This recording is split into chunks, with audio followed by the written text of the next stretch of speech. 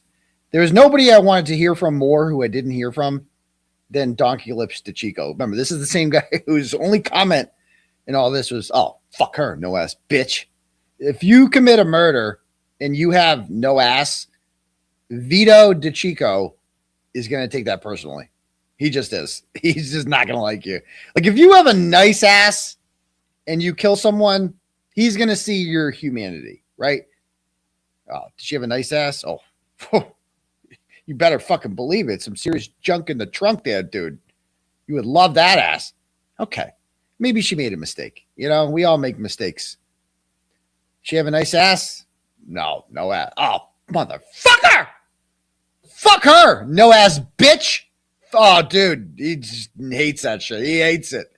So Vito 𝗺𝗵𝗂𝗃 is in this thread too. All right. And this is what they all had to say here. No ass bitch. So 𝗃𝗃𝗃𝗃𝗃 sends a video. He says the video is blurry. This is in May. 𝗃𝗃𝗃 says, so tomorrow at noon, our time, boys. Of course, he refers to them as boys. I guess they don't have tomorrow off after all.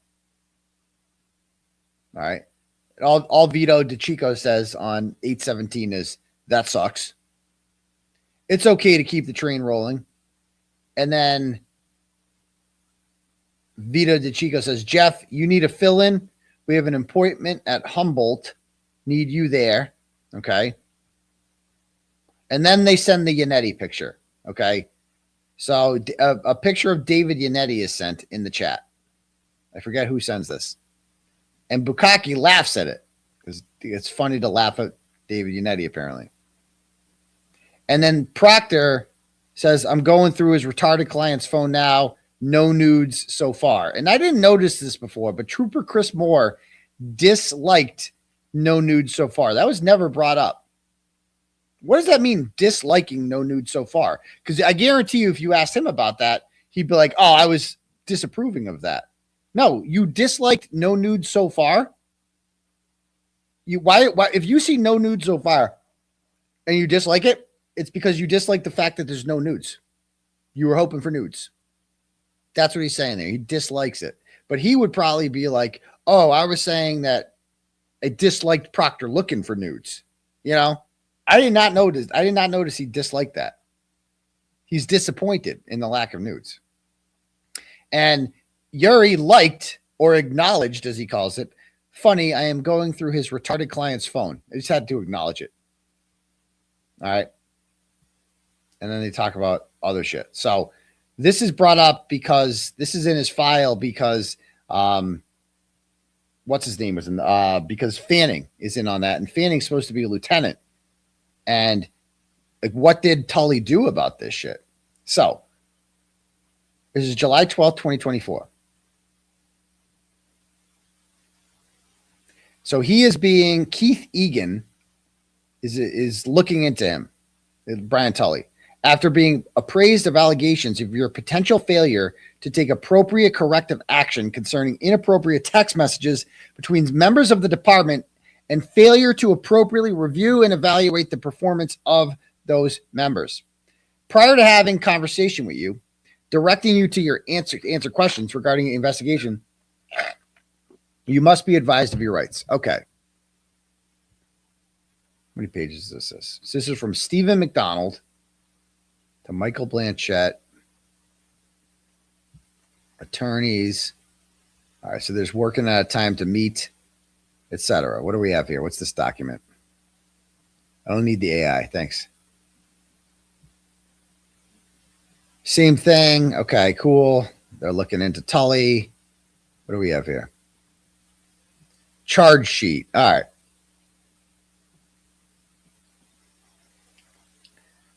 So violation of for the governance of the Department of State Police to wit unsatisfactory performance.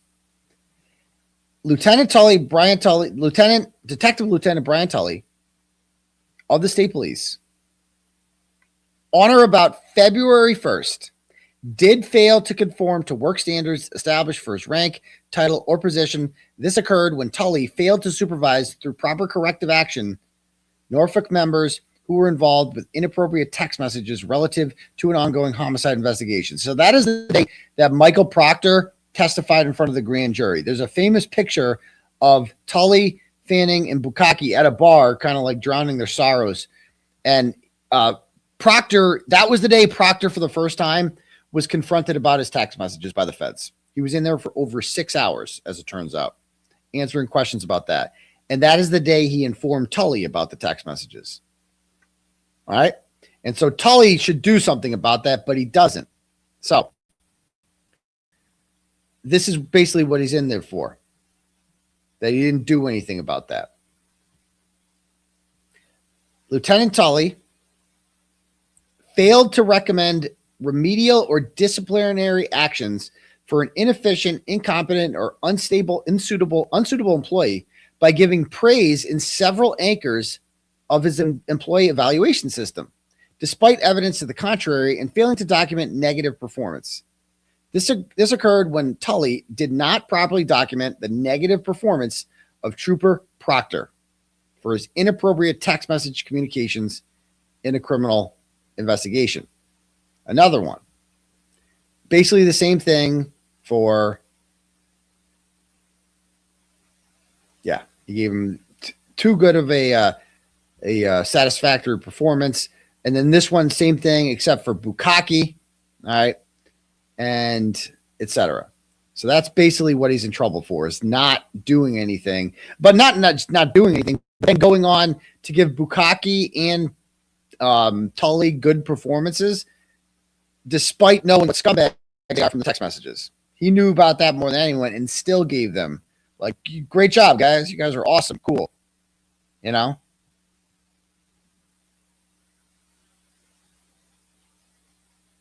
All right. So, of course, he got the real tough punishment of losing some sick days. Failed to properly evaluate members and did not properly document negative performance. Okay. So he lost six days there. Big, you know, I'm sure he's really worried about that. But he also got demoted, as we're going to see. Oh, no. Get out of there.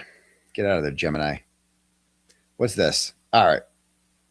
So this is the employee evaluation that he gave these douchebags. All right. Can we read this?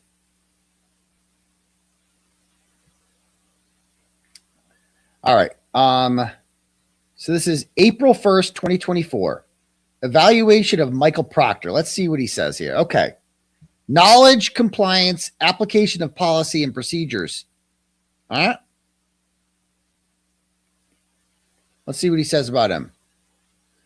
It comes to this. He gave him a score of 5. That's the highest score.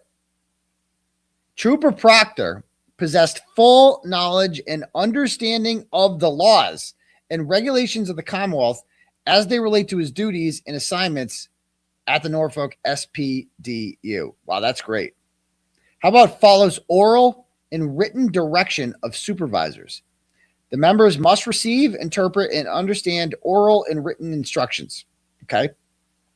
They must comply with all directives and complete assigned tasks to established standards within established time constraints. So all directive and complete assigned tasks established the standards. Why did it take so long for him to find all the taillight? He was finding taillight up until February 18th. He wasn't documenting any of this stuff. He wasn't putting clothing in the right bags. Like, what about the timing of anything is okay? But he got outstanding. Says Trooper Michael Proctor is great at taking orders. This kind of sums it up, isn't it? He's great at taking orders. He just does what he's told. We tell him to do corrupt things and he does it. And utilizing follow-up questions to clarify same. Always ensuring the correct message is being received as it is communicated by the directive or supervisor. Okay. Right. All right. Next one, oral written communication skills. So he did not get outstanding on this. He got exceptional. They must effectively communicate with others, both within and outside the department. Remember, oral written communication skills. This is a guy who has these shady text messages, talk about written communication skills, but also wrote the wrong time that Cameron Reed's car was towed from her parents' home in Dighton intentionally so that they could plant taillight and make it seem like they didn't plant taillight. The member shall communicate proficiently through the receipt and delivery of clear and concise information relayed via direct telephone and radio communications. Their oral communications should be professional. The member's oral communications shall be professional, clear, concise, and geared towards the listener and the situation. You know who said that his comments were unprofessional? Michael Proctor said that repeatedly on the stand. Again, embarrassing, unprofessional. He said unprofessional.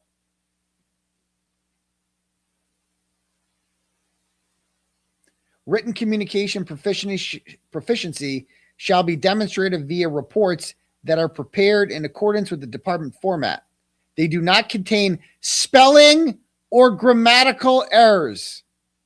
Michael Proctor's report of his interview with I forget who, maybe it was Sarah Levinson, I forget who it was, had 5 names spelt wrong. Sarah Levinson included. They spelled Sarah wrong. That's a tough one, I know. Catherine Duty, they spelled wrong. First and last name, they spelled it wrong.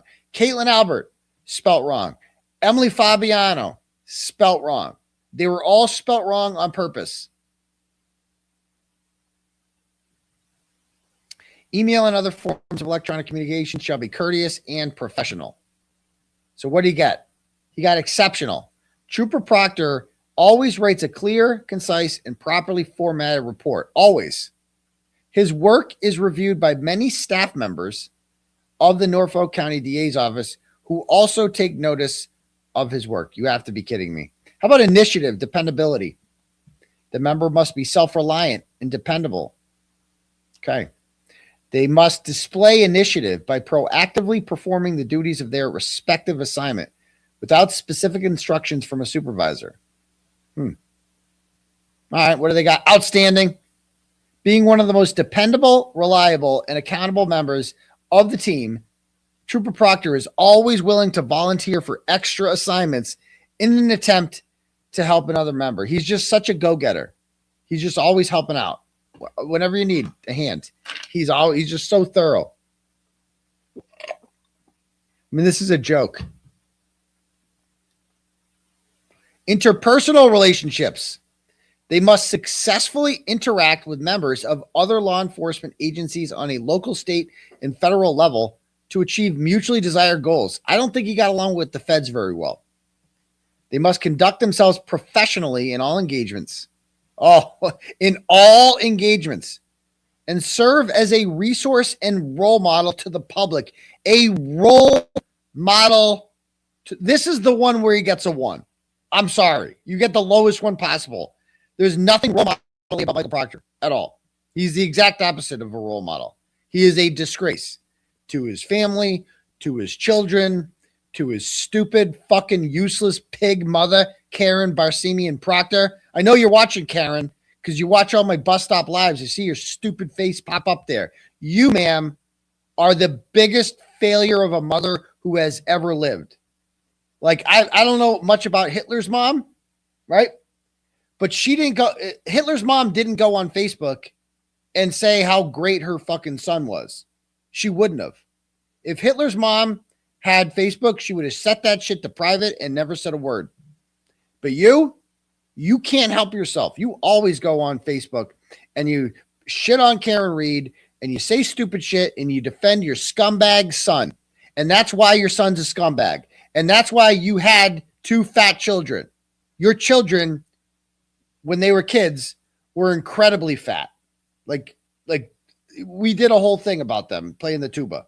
Okay? Courtney Proctor. I mean, look at her. And Michael Proctor was fat too. You had 2 fat, corrupt, stupid children, and that's your fault because you're a horrible, horrible mother. And your stupid son complains in the emails that, oh, Turtleboy's talking about my mom. I am talking about it. I am you. You're just as bad as your stupid son. I hate you, Karen Barsamian and Proctor. I really hate you. You're a horrible woman. Okay? It's not drama-free to point out what a failure of a mother you are. Okay? I just want you to know that. It's your fault. It's your fault Michael Proctor exists. Okay? And is the person that he is today. That's it. That's all I got to say about you. Anyway, back to this. So, he gets exceptional for this. Not outstanding. Trooper Proctor displays professional demeanor and composure, dignity, and respect during the performance of his duties, and especially during interactions with the public. Oh, he's so kind. This is seen during interviews with witnesses, suspects, as well as victims and their families. He is direct and concise when interacting with other. I wish I had a boss like Brian Tully. I never had a boss like this. No, we're not fat shaming. We're not fat shaming. Actually, we are. I doubt, like, it's okay to, like, horrible people, if they're also fat, you can point that out. It's not nice to just pick on fat people just because they're fat, but if they're horrible and also fat, you can point that out. I think that's fair game. So, yes, I am fat shaming him. He's not as fat anymore. He's a little fat, but, like, not that fat. You'd be like, you don't look at Michael Proctor and think, like, that guy's, like, real fat. You know, but you did as a kid. They were fat kids. It was amazing how fat the Proctors were when I saw them as kids. Looked like they got dressed. Their mom went to, you know, like Target brand clothing. Like that's how they wear. But anyway, what about personal appearance? Okay, exceptional. All right, appropriate business attire is worn by him on a daily basis. Oh, great. He doesn't wear sweatpants to work. All right. Good job, Proc. I mean, tough evaluation here. Administrative duties, 5. Outstanding. During admin desk duty days, Proctor is polite and diligent. Okay. He answers the phones well. Investigative ability. Oh, my God. Investigative ability. The guy who didn't even go to 34 Fairview Road at all on that day. Just didn't search the house, didn't do anything. Trooper Proctor is at a high-profile caseload with a lot of eye and pressure from external sources during the entire life of the investigation and subsequent court proceeding. He handles himself and all his cases with the utmost professionalism and competence. Professionalism. He's talking about the woman he's investigating and calling her a leaky balloon knot, leaks poo, you know, no ass, like a cunt, like you name it. And not in a nice way. I called her a cunt in an endearing way, in a complimentary way. I said, no. I support a murderer. I don't support her. I support a cunt, not a murderer. Those are my exact words. That's not the same as being like, what a fuck that cunt. You know, it's not the same. He handles himself in all his cases with the utmost professionalism and competence. He's able to investigate his cases thoroughly and with strict integrity, even with unwarranted and unsubstantiated accusations from the defense attorney on the case. I mean, he really put that in a wow. Unbelievable. All right.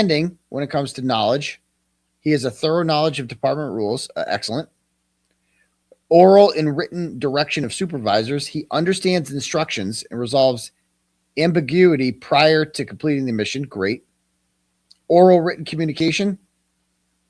He clearly communicates with members of the public, DA staff, and department members under his command. Professional and clear. Oh, that's great. That's awesome. But like,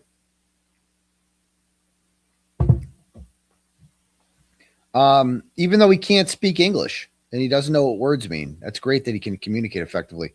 What about initiative and dependability? Well, he displays his team-centric attitude in all areas of his job responsibilities. I don't think that's a good thing. He sets the example to the unit in regard to dependability, whatever the fuck that means. Being team-centric in the Norfolk County DA's office is not a good thing. It's actually a bad thing because you're focusing on protecting your corrupt team rather than getting justice. Interpersonal relationships, outstanding. He is a proud ambassador of the department. He knows the importance of building strong relationships with our law enforcement partners and exhibits a professional demeanor in all situations. Right. Except when he's liking comments about his retarded client's phone. Outstanding. Sergeant with personal appearance. He exceeds the department standards. Oh, he's so well dressed. Supervisory skills. He closely monitors his subordinates' work and holds members accountable for their work product. He was real group chat, liking comments and liking comments about retarded clients' phone and stuff like that. He embodies the department goals for leadership and is a positive role model. Another positive role model. He motivates the members to complete the assignments with a team-centric approach. Okay. All right. So that's that one. What else do we have here? The EES. What's this one? All right, don't need that one. Don't need that one. All right. So this is when Brian Tully was questioned. All right. And I want to go over this one. There's some interesting tidbits in here that we should go over. He encouraged practice work. He did. Can I make this bigger?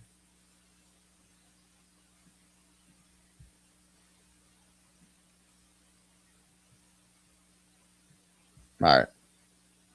Actually, I know you guys can see that. All right. Zoom out a little. Can you guys see that? Is that big enough? I know it's a little small.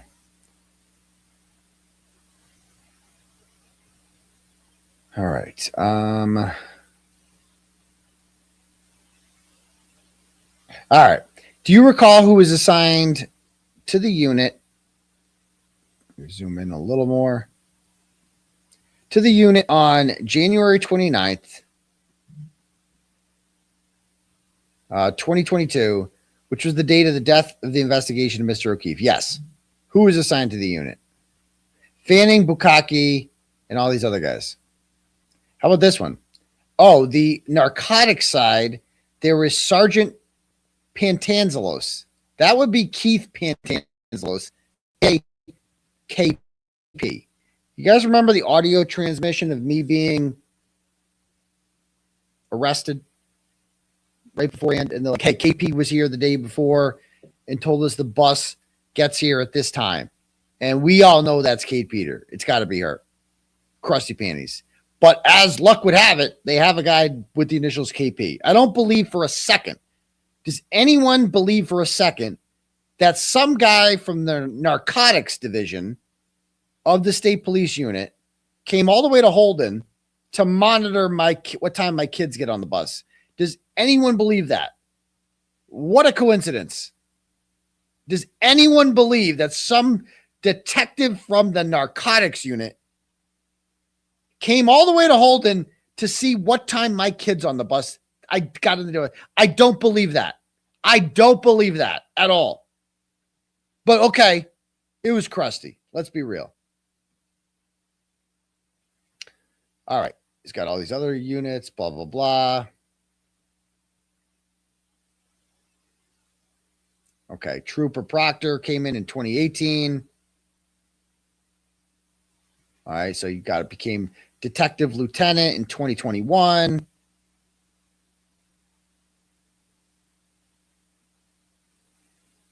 All right. Then 𝗬𝗂𝗄𝗆 came to the unit, blah, blah, blah. You supervised 𝗬𝗂𝗄𝗆. All right. Was Proctor assigned as the lead investigator for the death of Mr. O'Keefe? Yes. Oh, he was assigned as the lead investigator. And that's interesting because 𝗬𝗂𝗄𝗆 could not admit that Proctor was the lead investigator at all. Another time this has been mentioned. Interesting. Whoever's on call gets it that day. Total coincidence that the guy who knows the families involved, total coincidence, gets assigned. All right, we were in constant communication. 𝗬𝗂𝗄𝗆. And was Karen Reed subsequently identified as a suspect? Yes. Were you aware that her cell phone was seized? Yes. Who seized it? Proctor and 𝗬𝗂𝗆. All right. They developed information during the interview that led to the seizure of her cell phone. Okay. Password protected. Okay. All right. Gray key got into the phone. Were you aware of all these other? Okay. And during that investigation in the summer of 2022, are you aware that Proctor, 𝗬𝗂𝗆, and other members of the unit were involved in an inappropriate communications? No, I was not aware. Was it common to use group text? Yes. Okay. What's the purpose of a group text? We all know. All got these cell phones. Blah, blah, blah. This is where it gets interesting. All right. Trooper Proctor had a cell phone.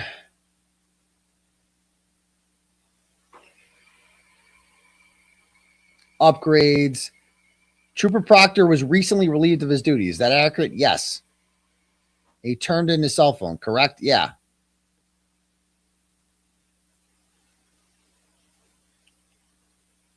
Okay.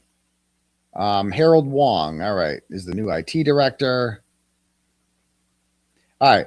When did you first become aware of inappropriate communications that were part of the group text message thread involving Norfolk County DA's detective members ultimately used in the court proceedings? Following the federal grand jury with Trooper Proctor. Who informed you of that? Trooper Proctor. How did he inform you? He stated the communications involved him using the word cunt, disparaging comments about Miss Reed's appearance, and looking for nudes in her cell phone. And when he apprised you of those messages, was anybody else present? No. Was it in person? No, it was over the phone. And this was after his testimony, within a couple hours. And you're talking about the grand jury. Yes. What'd you do? I immediately reprimanded him for the content of the messages. Did you? I discussed how it was unprofessional. Yet you gave him a review 2 months after he tells you about it on February 1st. And then in April of 2024, right before the trial begins, you give him outstanding, 5 stars. Okay. When you speak with Trooper Proctor, reprimanding him meant regarding those text messages being unprofessional. Yes. Can you explain how that conversation went with Trooper Proctor? He described his testimony at the federal grand jury. He went over the topics I talked about, the use of the disparaging words, comments about her appearance. I was displeased and angry with the fact he had sent those messages. Was anyone else present? Yeah, Fanning. All right. Did Proctor expand any further on any additional text messages? No. Okay. Did you have conversations with Fanning about them? Yes. We discussed how they happened. that we were both unpleased or displeased or angry they had occurred. But Fanning was on the group texts. Were you aware that Fanning was a part of the text group text? Objection. When you say part of. See what they're saying? A part of? Oh, remember? Oh, I was in the Outer Banks, he said. I was not paying attention. I don't look at my phone on vacations. Oh, yeah, nobody ever looks at their phone when they're at the beach. Never. Never. Were you aware that his contact was contained within the group text messages? When? At this time? No. What about in February? In February, is that what I mean? That's when we met this time. I did not know. When did you ultimately learn of that? In March. So this conversation with Proctor at his house occurred prior to March of 2024. Yes. When you went to Proctor's house, how long after having the conversation with him in February was it? An hour or two. Okay. Let me make this bigger. I'm going to zoom out a little. All right. Were you able to review those text messages in February of 24? No. When were you able to review them? Did you ever see those texts? No. Were they broken down to you by anyone other than Proctor? And then he says this. So, overarching here, I have signed a non-disclosure order from a federal court order regarding the materials that was turned over, that was gathered during the federal investigation and subsequently turned over to the DA's office. This non-disclosure allows me to just disclose that I've signed a non-disclosure. I cannot risk about the parameters of the non-disclosure, nor can I talk about anything contained within the, excuse me? So he just basically says, I can't answer these questions because I signed an NDA. Okay. I can't discuss the parameters of the non-disclosure. The non-disclosure here is regarding the materials that was turned over from the federal investigation to the Norfolk DA's office through the 𝗃 process. As far as dates and times and kind of this line of questioning, I'm just trying to tread lightly to satisfy my requirements for rules and regulations, but also honor the NDA. And when was the NDA signed? March 7th. I signed it through ADA Laura McLaughlin. She was facilitating the aspect of it. I'm unsure of who she sent it to at the U.S. Attorney's Office. Are there other members that are part of the NDA? Yes. Colonel Maughan, Deputy Pinkham, and Colonel Connors. And the NDA is still in effect. Right. Okay. So he can't answer these questions because there's an NDA. So prior to signing the NDA, did you have to see Connors prior to blah, blah, blah? Yes. Did you discuss these messages about what I knew about them at the time, which was exactly what I just shared? I didn't learn anything really new between the beginning of February and March when the NDAs were signed. So we talked about these messages, who I knew to believe that were on the messages. I didn't have any specific information. All right.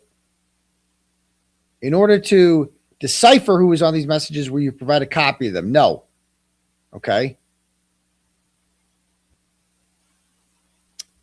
Blah, blah, blah. Okay. I mean, this is just such. All right. During your testimony at trial, ADA Lally asked you about what you did when you were made aware of these text messages, what you did. You testified that you had a long discussion with Trooper Proctor about the content and nature of them, and you expressed your displeasure at his unprofessionalism, and that you reported them up through your chain of command.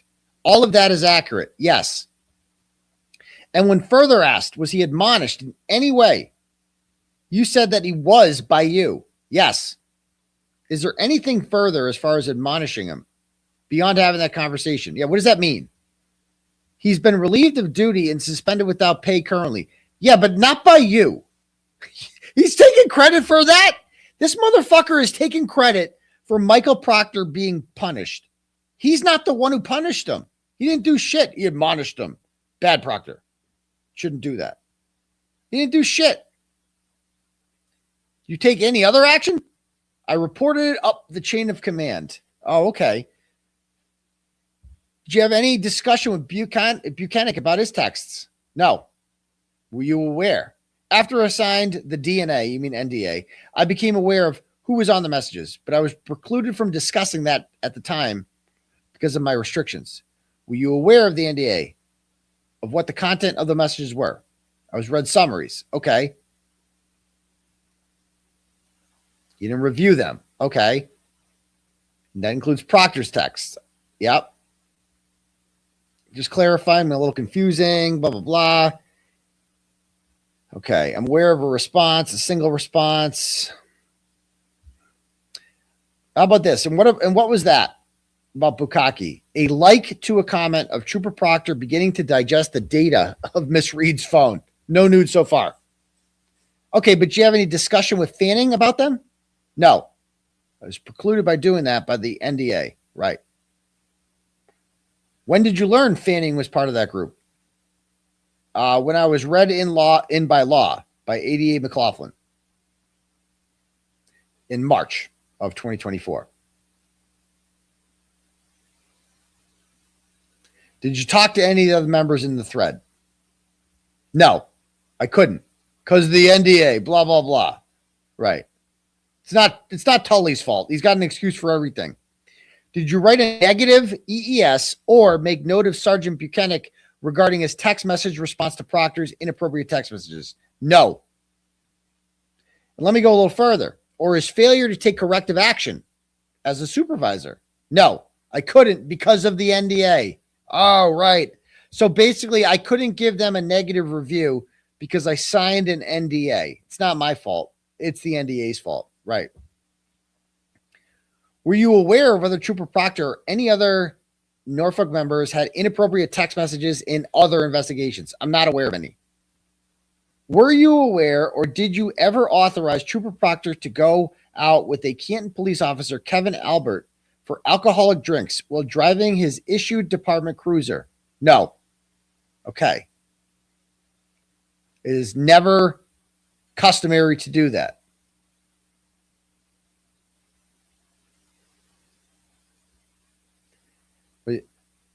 Huh.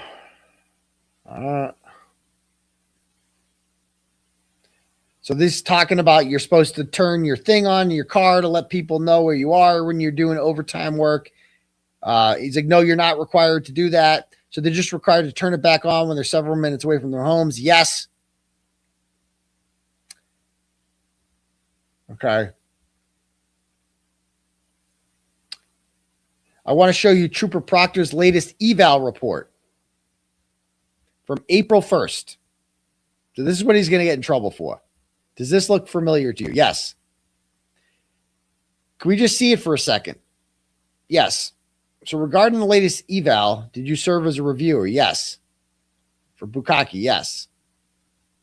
Did you fairly and objectively consider each of these ratings and were in agreement with the ratings that were submitted by 𝗀𝗂𝗄𝗃 regarding Trooper Proctor for his eval? Yes. With the caveat again that I was under an NDA. It's all the NDA's fault. And had knowledge that could have gone into this EES report, but I was prevented from using it. Oh my God. Oh my God. He knows. See, this is what I mean by Tully's a fucking liar. He knows he's fucked. He knows that, like, you gave this guy 5-star reviews and everything, but you knew about the text messages. He's like, yeah, but I couldn't factor that into my eval because of the NDA. That's basically what he's saying there. I was prevented from using it or discussing it at the time. Right. Trooper Proctor was rated outstanding. In light of what has come out in court and what you're aware of, obviously, through the NDA, do you believe this is an accurate description? I don't agree with the premise of the question. Oh, he never agrees with the premise of the question. In addition to the NDA, I was also on the witness list for the trial, and I was sequestered. So while I think maybe by May 10th, when it was published, he may have testified, I don't know what had come out in court. Right. Because he followed the sequester. He really followed that order.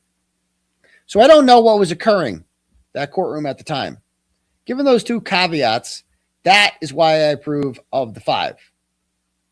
Now, as I sit here today, I would, It is not 5 as we sit here today with the knowledge that I can talk about freely. Okay. And would you have the same response to section 2 for follow? Yes, I would have the same answer. Yes. In the third section regarding initiative and dependability, I'd have the same answer. What about in the fourth one, interpersonal relationships? Same answer. The comments attached say Trooper Proctor had a high-profile caseload with a lot of high-end pressure from external sources during the entire life of the investigation. He handles himself in all his cases with utmost professionalism and competence. He's able to investigate his cases thoroughly with strict integrity, even with unwarranted and unsubstantiated accusations from the defense attorney on the case. Do you have the same response with the criteria that Trooper Proctor's communications for investigating Miss Reed's cell phone, that no nudes so far, funny I'm going through this, or his retarded client's phone is accurate with this section? I had the same regarding professionalism. Yes, I would say that he was a great investigator, but there were unprofessional comments are the ones you just read. And as narrow for this section, yes, 5 is not appropriate. So he admits he fucked up.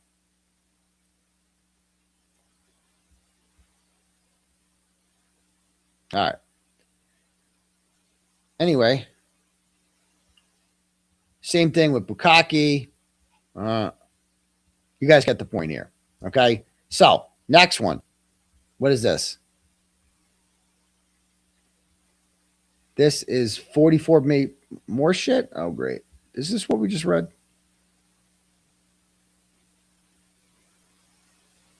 Didn't we just read this whole thing? Yeah, we just read this all. All right, next one. This is Major Leonard 𝗃𝗿𝗄𝗃.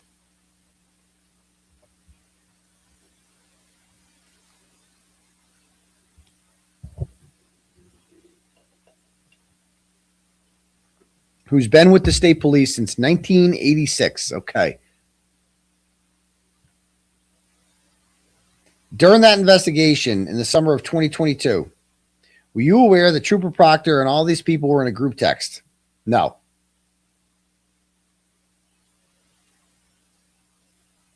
I learned there was an investigation that had been commenced by the federal government, that a grand jury had been opened. And pursuant to that, I had conversations on the third deck with our unit, blah, blah, blah. I still don't know. I still don't know the full content of what was done to whom and how it surfaced.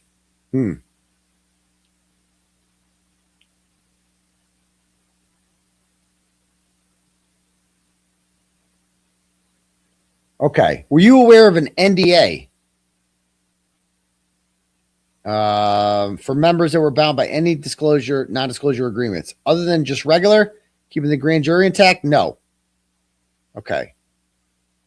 So the best of your ability, did Tully tell you that Proctor informed him that he called Miss Reed, and I won't say the word, but I'll spell it, 𝗃𝗃𝗃𝗃? I don't recall him doing so. Did Tully tell you that Trooper Proctor informed him he made disparaging comments about her appearance? I don't recall. Did he tell you that Proctor informed him he was looking for nudes? I don't recall. Sounds familiar. Did Tully tell you that Trooper Proctor told him about the other information that would be negative for the department? Was there any information that Detective Tully provided you that he had received from Proctor after his federal grand jury testimony that would bring negative light to the department? I don't recall anything specific. Okay.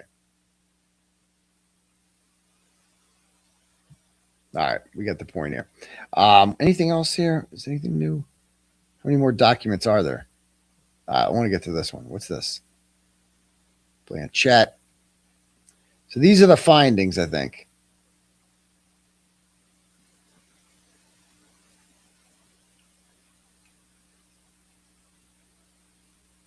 All right, so this is the fanning. The department identified you as a witness of an official personnel investigation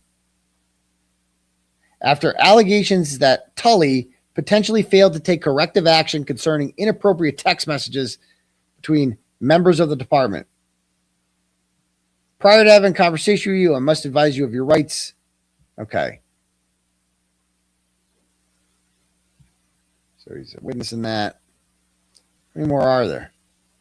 Get out of here, AI.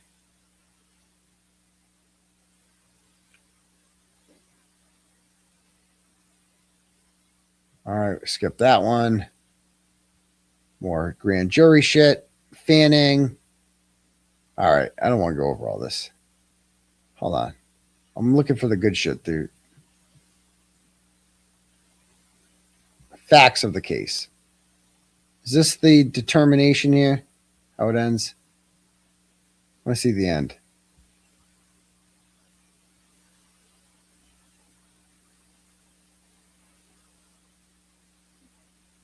Huh. We've already seen a lot of this, blah, blah, blah. The drinking. Gave him bad reviews. Or gave him good reviews despite that. Anyway, you guys get the point here.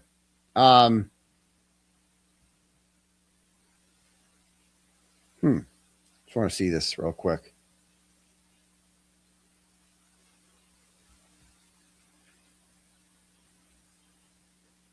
Man. All right, recommendations.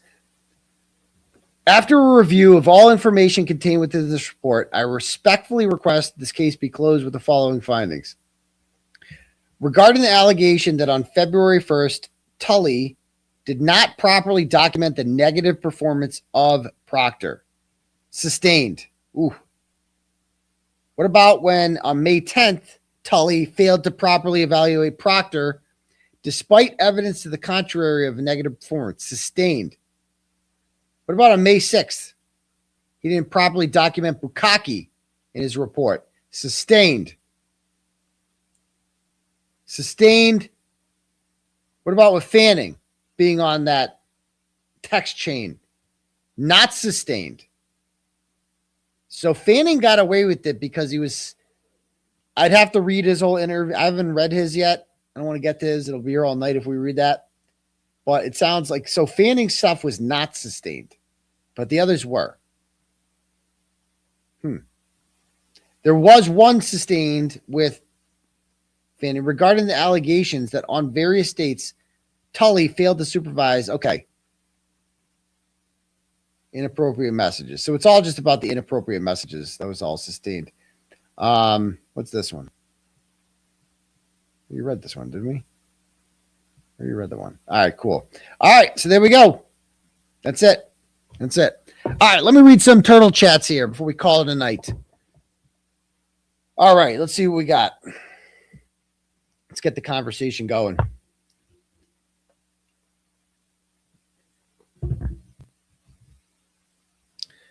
All right, Keelan sends $5 and goes, what does Keelan say here? Saturday, freezing night with the beautiful calico cat April, and we wanted to see Tully again. It's in his eyeballs, the way they sit more when Jackson asked him about the Ford Edge. He's a horrible human. We are broke, but wanted you to know we despise this guy. Well, thank you, Keelan. I despise him very much too, as you can imagine. Motherfucker put me in jail. You know, literally conspired with Krusty Panties to have me put in jail. Unbelievable. Belinda Risk It for the Biscuit sends 25 smackaroos and goes, Turtleboy, you're drama free, but I'm not. Why do people care where you lay the pipe? That's a very good question. I don't know. Very good question. I mean, some people care because, you know, it's not for them. You know, I think that bothers some people, but also I'm a mom to 3 and 2 are grown men, and I never have asked who they're sleeping with. True. FYI, my hubby and son are high school teachers and high school basketball coaches.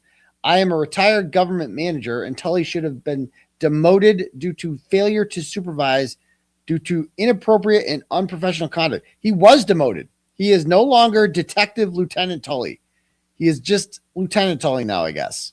So he has been demoted in that aspect. So thank you very much for that, Belinda. Roasted Bean sends $5, goes, I'm looking out for you.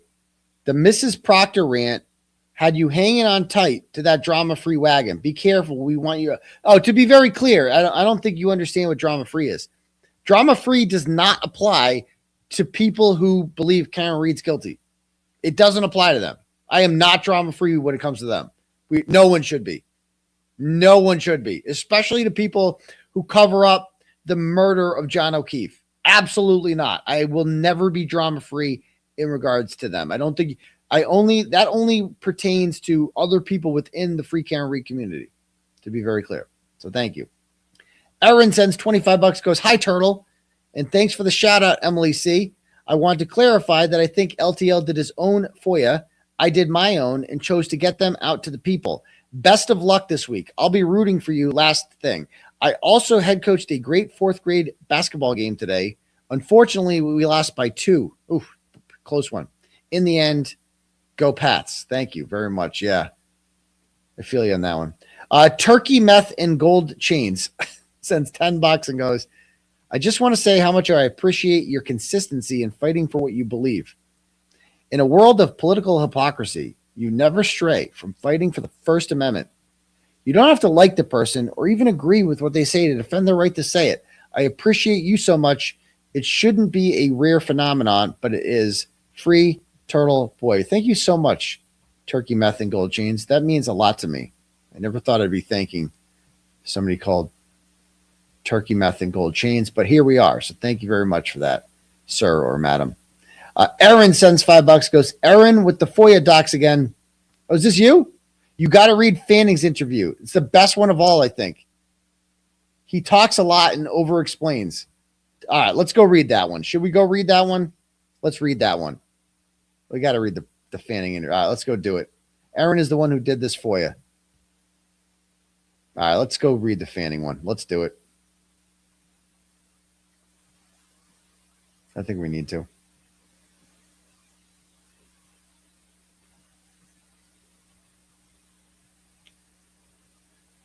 All right. All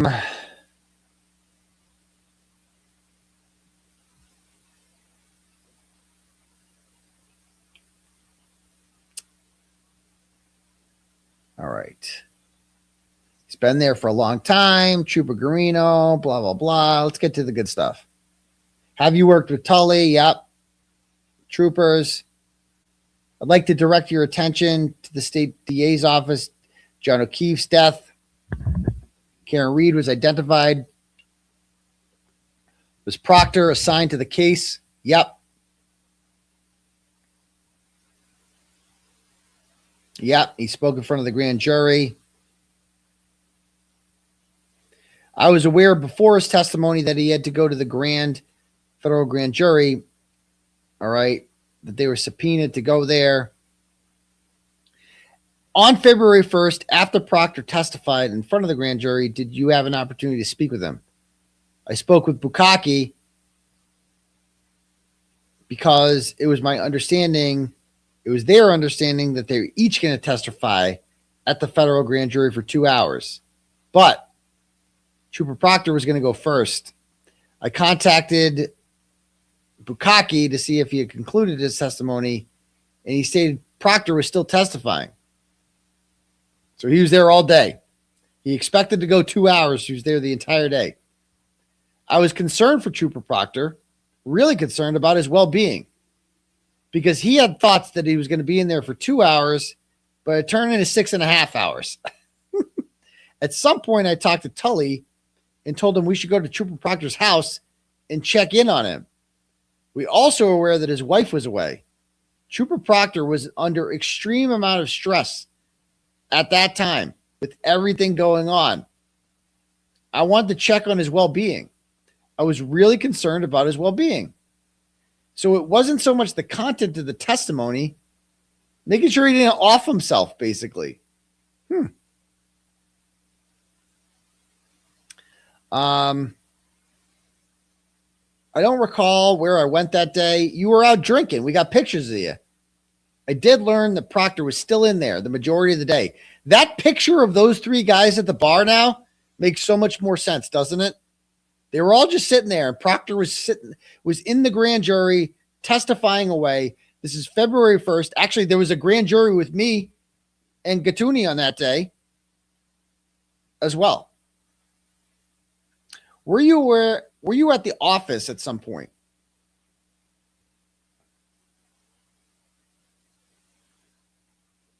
I don't recall.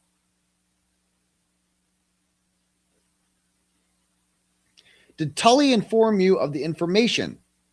No. About the federal grand jury prior to going to his house? No.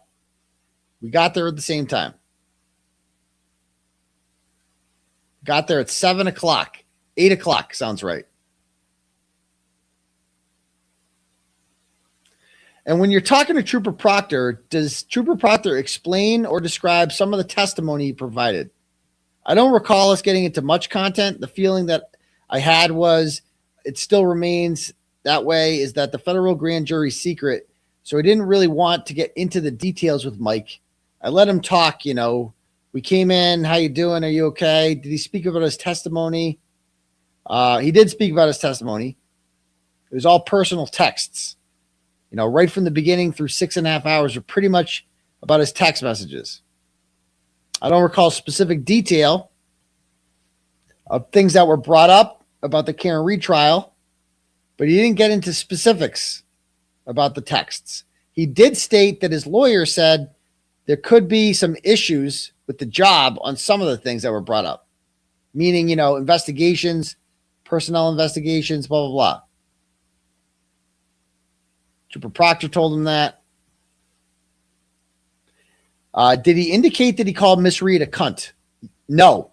He did describe during his grand jury. Did he describe that he asked him with regard to making these text disparaging comments about her appearance? No, not about her appearance. He didn't tell him that, but Tully testified that he was told that.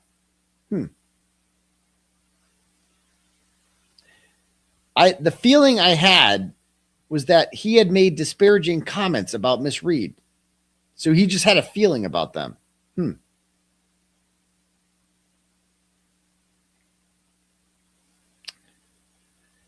When did he describe his grand jury testimony? It was the conversation. We know what happened. He thought he was going in there for. He'd prepped with his lawyer. I remember when he first got in there, he started getting the first text was a text between his mother and sister and him. And he was kind of taken aback. As I recall, that this was the first thing being brought up. So that he was like taken aback by that. He's like, what? You got my text with my mom and my sister? Oops.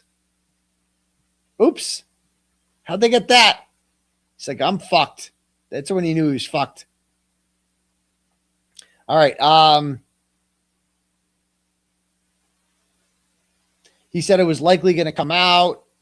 There was some concern from his lawyer. It could lead to an investigation. Man, this guy talks a lot, huh? Part of his trial prep. Okay, when he mentions, again, this guy talks a lot. Tully talks in like 2 words. Signed an NDA. All right. The content of these messages, blah, blah, blah. No. Oh, my God. Look at this guy. He doesn't shut up.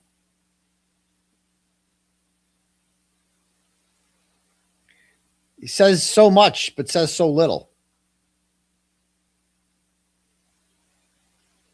If a witness outside of the grand jury proceedings talks about it, it's not a secret, right? Well, yeah, it's not a secret because he told someone, but I'm not going to try to break those rules. I'm doing my best to not be on any federal grand juries or break any rules. Okay, right? Were you anticipated to be a witness in the federal grand jury? Not that I was aware of. Were you subpoenaed? No.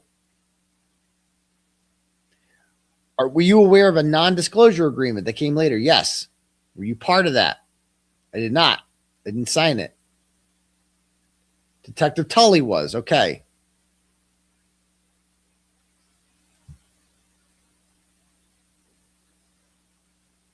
Okay. I'm kind of bored by this already. You're saying this is like interesting? Bad language. This is the same shit about like, did you know about the texts?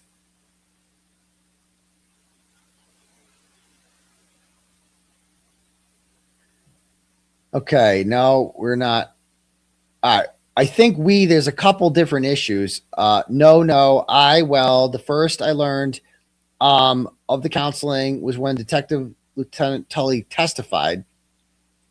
I was one of the few troopers in the office that wasn't sequestered, so I didn't watch every moment of the testimony, but I did see Tully did address this with Proctor, as he stated in the testimony. We never talked about that. Brian never told me about that. I spoke to him after the fact, and he said he had handled it with Proctor.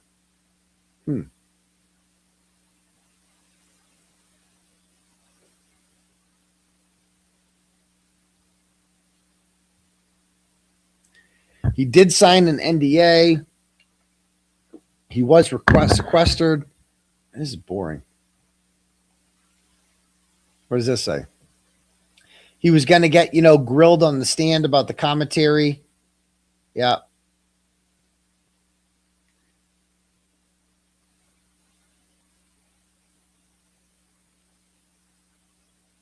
Huh.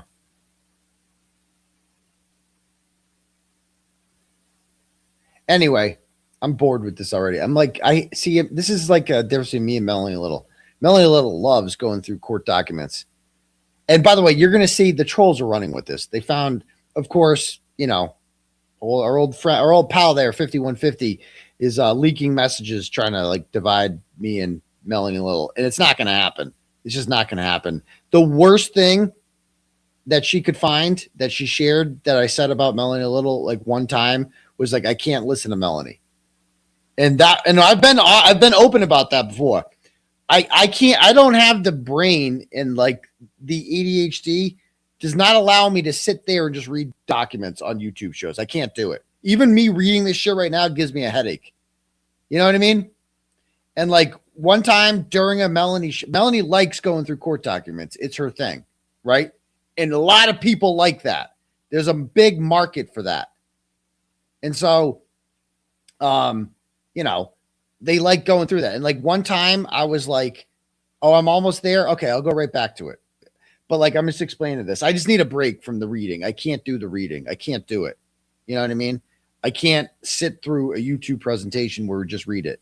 And that's not a knock on Melanie, because a lot of people like that.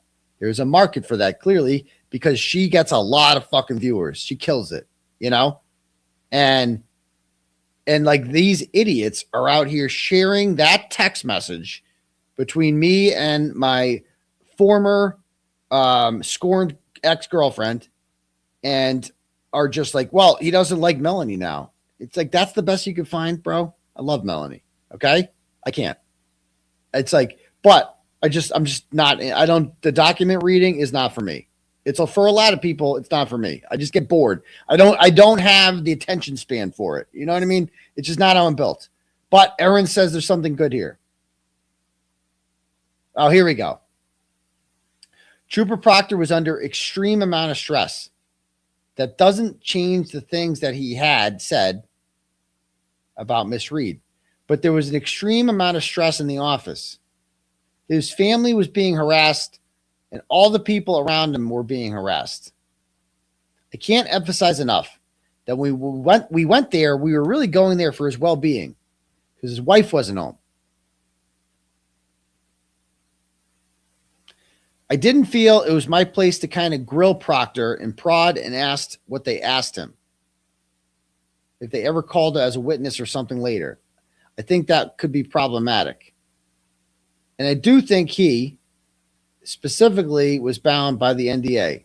I read that NDA, I believe a 9 or 10 page document. It was very specific about what was read. I was shocked at the length of the document. Okay. In addition to his response about learning the overall disparaging comments, did he indicate Proctor that he's going to have to report it? Is this the part you were talking about, Aaron?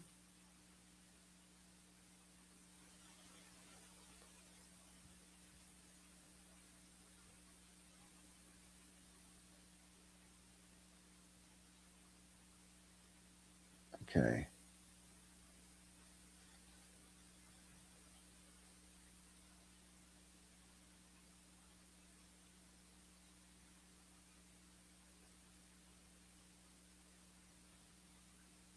Anyway, I don't see the juicy part there. I'm just going to go back. So unless you guys missed, I can't do it. I can't do it. Okay. All right. Let me read some more turtle chats if we have any, and then we'll call it a night, shall we? Because I'm getting a little tired here. All right. Rosaline, our girl Rosaline, sends $20 and goes, Dr. Turtleboy, I'm sorry if you spoke about this before, but any thoughts to hearing Julie Albert in the background when Chris Albert was on the Spaces? No, but it was fucking hilarious. That's what I thought about that. She told him basically, can you stop? You've been doing this for 2.5 years. Do you think there's any difference of opinion within that group? Seems like Julie is not too happy he's trying to ruin someone's life. Probably hers. I know exactly what you're talking about. Do I have thoughts on that? Yeah. Julie Albert hates your life, and you would too if you went to the grocery store and had to return all your groceries because, oops, your credit card bounced again. I mean, Chris Albert and Julie Albert have been to court so many times for small claim shit. They lost their house on One Meadows Ave, right? They are complete failures, and their children are failures, and like they suck. And you know, they're both miserable people, you know. Anyway, that's all I have to say about that. All right, let's see if there's any cash apps here. Okay. Paul sends $20 and goes, tell me how you really feel about Mrs. Proctor. No, thank you. No, thank you. Okay. All right. Anybody else? Do we have anything else you guys want to talk about in the chat here? Anything?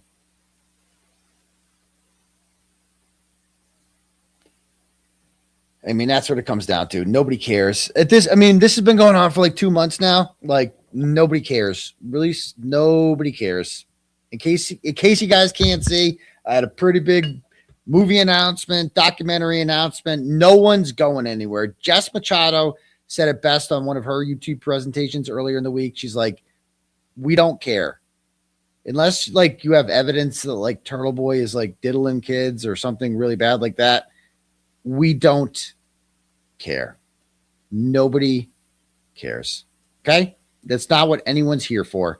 Everyone's here to watch the show and have a good time and have a little jokes, laugh, have fun, be entertained, you know, learn some shit, talk about the facts, blah, blah, blah, blah, blah. No one cares. No one cares about your bombshells. Like, no one cares at all. Nobody. I mean, the people who don't like me care, but they didn't like me anyway. I have not lost any supporters. None.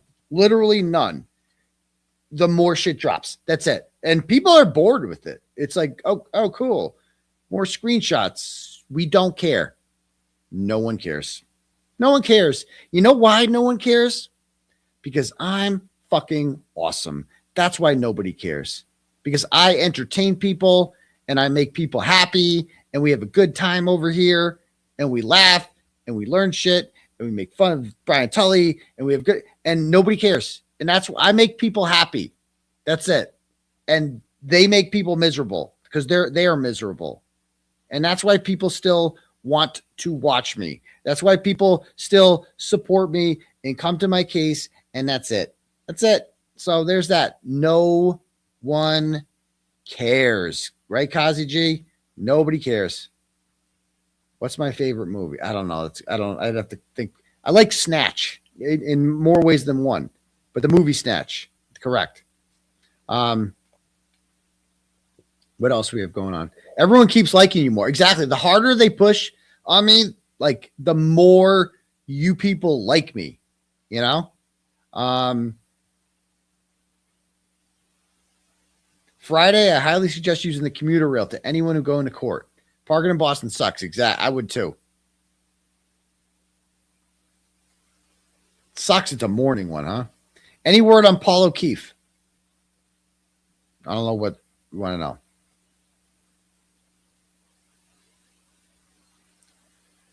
Okay. Exactly. Why would I care about any of these people? No one cares, bro. Like, there's nothing you see. All these fine people watching right now, all 5,139 of you at 11:30 on a Saturday night. None of them care at all about your bombshells.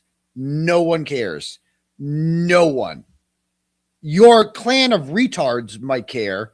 Your fucking losers, they might care. They might actually care and be like, I was mad at him this morning, and now I'm more mad at him. And now I really want him to go to jail because I'm mad at him. And I don't like what he's doing. I don't like what he does on the internet. And I'm so mad. But no one here cares. You're pathetic, as Richie says here. It's sad. It's very, very sad. Pathetic. Losers. I mean, motherfucker, I've been doing this for almost 12 years now. I have no shortage of people who want to take me down, whatever. I've been through the ringer. I've been through it all. There is nothing you can do to stop me. Nothing. The more you push on me, the more popular I get, because you make it intriguing to people. Like, who is this mofo that pisses all these people off? He must be doing something interesting, and I want to watch him now. Do you not understand that? Look at the fucking crowd behind me. Look at this shit. Look what you did. You guys did this shit. Not you. You guys are awesome. I love you. The people watching, the fans. But it's the haters that did this. They packed this fucking theater because all these people are out here. At least half of them are there because of what you guys do, because of what the haters do. Because you're like, fuck the haters. Turtleboy for life. That's what people do. That's what they do. They are there to give a big fuck you. They don't care. They don't care about your bombshells. They don't care about your screenshots. They don't care about, new revelations coming about, Scorned X is mad about something, and the koala's mad about something, and they're so mad, and a raccoon is mad about something, and they're so mad, and no one cares. What you don't understand is you going on your spaces and talking about me for 20 fucking hours. It just makes people like me more, because you know why? It's because people hate you, because you suck. Because you're not funny, you're not interesting, you talk like you have fucking marbles in your mouth and extra saliva, and you need to take a deep fucking breath. And they're like, yeah, that person sucks. And the fact that that person and these people want to stop him so much makes me like him more. So I want to thank you. I want to thank you for that. More bombshells. Bring them on. Bring them on. No one cares. No one's going anywhere. My legal team's not going anywhere. And we are going to fucking kill it. Kill it. No matter how much you try to help Cosgrove and all these other douchebags with your bombshells, no one cares. It ain't going to work. You ain't going to be the one to take me down. Ain't going to happen. Anyway. Anyway, what else do we have here? Okay. Yeah, I don't even understand either. You read it and you're like, wow, interesting way to spend your Friday night. Interesting. I'm not spending my Friday night doing that. Like tomorrow, you know what I'm going to be doing tomorrow? I'll tell you what I'm going to be doing tomorrow. I am going to be watching football, drinking beer, and fixing fridges. That's my day tomorrow, okay? And other people are going to be sitting around talking about their exes. Not me, though. No. I will be doing the opposite of that. Nobody cares. Nobody cares. Bring it on. You know? It's the Trump effect. It is. I mean, it's very similar to that. You know? You keep going at somebody so hard, and people are like, well, that's interesting. You know? Drama free. That's me. Killing it. Exactly, the glare. What else we got going? It's true, Turtle Dove. Exactly. Could you just dismiss that train book next week? Maybe. We'll see.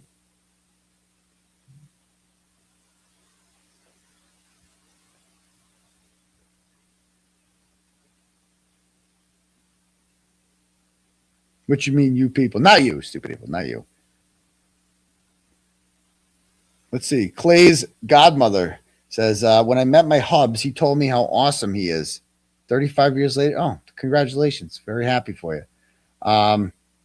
Yeah, exactly. Like, you're not going to get better or quit. It's just not going to happen, guys. It is not going to happen. Oh, well, maybe if we personally embarrass him sometime. Yeah. Why don't we, like, do some crazy shit on Twitter or something like that? Maybe then he'll care. Maybe then he'll leave me. Nah, not going to happen. Not going to happen. Not going to happen. Yeah.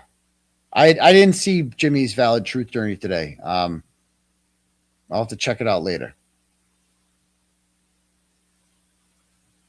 I demand answers. Yeah, how about fuck off? How about that?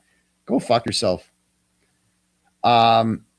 Yeah, nobody cares about your screenshots. Nobody cares about your Twitter accounts, your burn. Nobody cares. Nobody cares. Nobody cares ever. Yeah.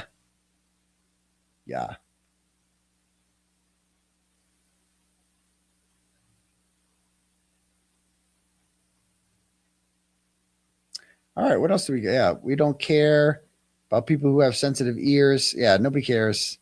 Sorry, I'm catching up on the chat here.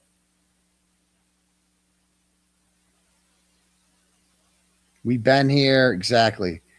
I'm late. Is Drama Daddy back? No, this is the exact opposite of drama. Telling drama to go fuck themselves. Don't care. That's what you got to do. If I was in a drama, I would respond to it. But don't care. Don't care. You know why I don't care? Because I'm fucking killing it. There you go. There you go. Busy day tomorrow. Busy day tomorrow. Gonna have a great time. You know what I did today? I coached my kids' basketball game. Fucking won. 1-3. Let's go Huskies. Right? Went to an open house. Love going to open houses. Might buy. We'll see.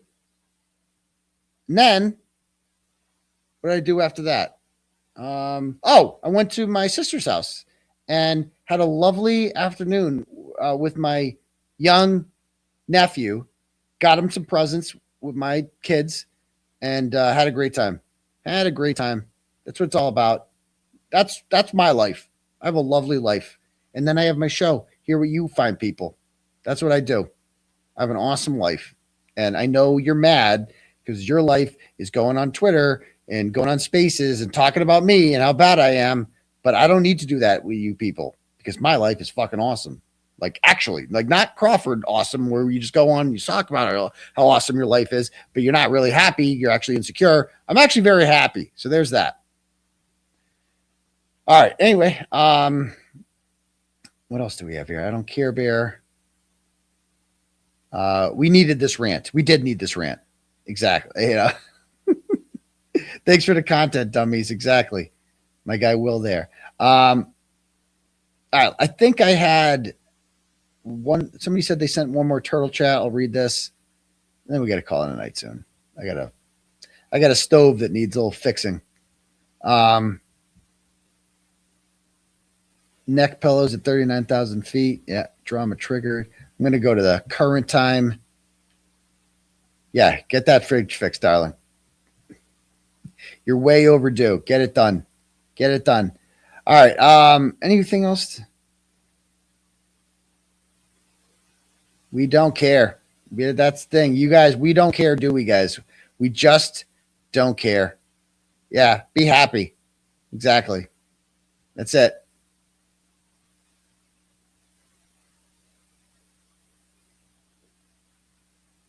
All right. That's my turtle rants. We needed that. We needed that. Yeah, Brian Tully wishes he had my hair. This is a beautiful head of hair. I don't care what you say. Not a lot of guys my age have this much beautiful blonde hair, but it's nice. All right, guys. I am going to go call it a night. Yeah, I'm sure we'll have some sort of stream. I don't know about the whole thing, but for sure. All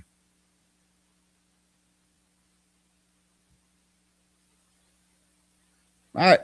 I'm out of here, guys. We will see you guys all for the next episode of Turtleboy Live Tuesday night. We'll probably have some Patriots stream tomorrow. Rest up. God loves us more. New England Patriots tomorrow. We're going back to the Super Bowl. Hopefully. Hopefully I don't want to curse us. We'll see you guys soon. 𝗵𝗵 𝗧𝗂𝗏. Outie. Top down, riding down Main, it's a clear night. Screens glowing blue, got the facts in my headlights. Commonwealth tripping, but the truth stay calm. 𝗺𝗵𝗲 and 𝗬𝗟𝗟, I'ma read them like Psalms. 𝗫𝗵 throwing shade from a broke down porch, but the files in my lap like a flame to a torch. I don't raise my voice, I just let the game speak. Steady with the grind while the crooked run weak. We just riding slow, gliding, paper stacking in the breeze. Turn the system up, let the whole town see. No mask on my face, no fear in my lane. I'ma shine that light on the ones bringing shame. From the courtrooms down to the city blocks. They can't hide from the truth, cause the truth don't stop. We just ride a slow grind.